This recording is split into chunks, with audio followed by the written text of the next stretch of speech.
हरियाली तीज की पौराणिक व्रत कथा। भगवान शिव ने पार्वती जी को उनके पूर्व जन्म के बारे में याद दिलाने के लिए यह कथा सुनाई थी। शिव जी कहते हैं, हे पार्वती, बहुत समय पहले तुमने हिमालय पर मुझे वर के रूप में पाने के लिए घोर तप किया। इस दौरान तुमने अन्न जल त्याग कर, सूखे पत्ते चबाकर दिन व्यतीत किए। किसी भी मौसम की परवाह किए बिना तुमने निरंतर तप किया। तुम्हारी इस स्थिति को देखकर तुम्हारे पिताजी बहुत दुखी थे। ऐसी स्थिति में नारद जी तुम्हारे घर पधारे। जब तुम्हारे पिताजी ने नारद जी से उनके आगमन के कारण पूछा तो नारद जी बोले, हे गिरिराज, मैं भगवान विष्णु के भेजने पर आया हूँ। आपकी कन्या की घोर तपस्या से प्रसन्न होकर वह उनसे विवाह करना चाहते हैं। इस बारे में मैं आपकी राय जानना चाहता हूँ। नारद जी की बात सुनकर पर्वतराज अति प्रसन्नता के साथ बोले, हे नारद जी, यदि स्वयं भगवान विष्णु मेरी कन्या से विवाह करना चाहते हैं तो इससे बड़ी बात कोई नहीं है। मैं इस विवाह के लिए तैयार हूँ। फिर शिव जी पार्वती जी से कहते हैं, तुम्हारे पिता की स्वीकृति पाकर नारद जी विष्णु जी के पास गए और शुभ समाचार सुनाया। लेकिन जब तुम्हें इस विवाह के बारे में पता चला तो बहुत दुखी हो गई। तुम मुझे यानी कैलाशपति शिव को अपने मन से पति मान चुकी थी।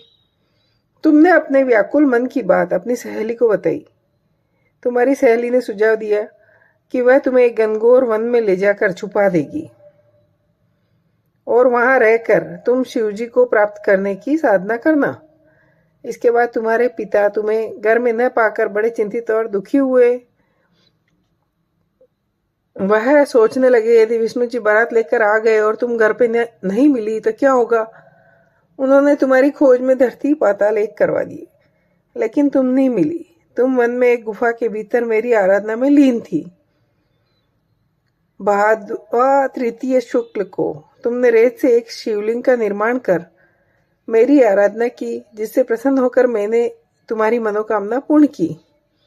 इसके बाद तुमने अपने पिता से कहा, पिताजी, मैंने अपने जीवन का लंबा समय भगवान शिव की तपस्या में बिताया है और भगवान शिव ने मेरी तपस्या से प्रसन्न होकर मुझे स्वीकार भी किया है। अब मैं आपके साथ एक ही शर्त पे चलूंगी कि आप मेरा विवाह भगवान शिव के साथ करें। पर्वतराज ने तुम्हारी इच्छा स्वीकार कर ली और तुम्हें वापस घर ले गए। कुछ समय बाद उन्होंने पूरे विधि विधान से हमारा विवाह किया। भगवान शिव ने इसके बाद कहा कि हे पार्वती, तृतीया को तुमने मेरी आराधना करके जो व्रत किया था उसी के परिणाम स्वरूप हम दोनों का विवाह संभव हो सका। इस व्रत का महत्व यह है कि मैं इस व्रत को पूर्ण निष्ठा से करने वाली प्रत्येक स्त्री को मनोवांछित फल देता हूँ।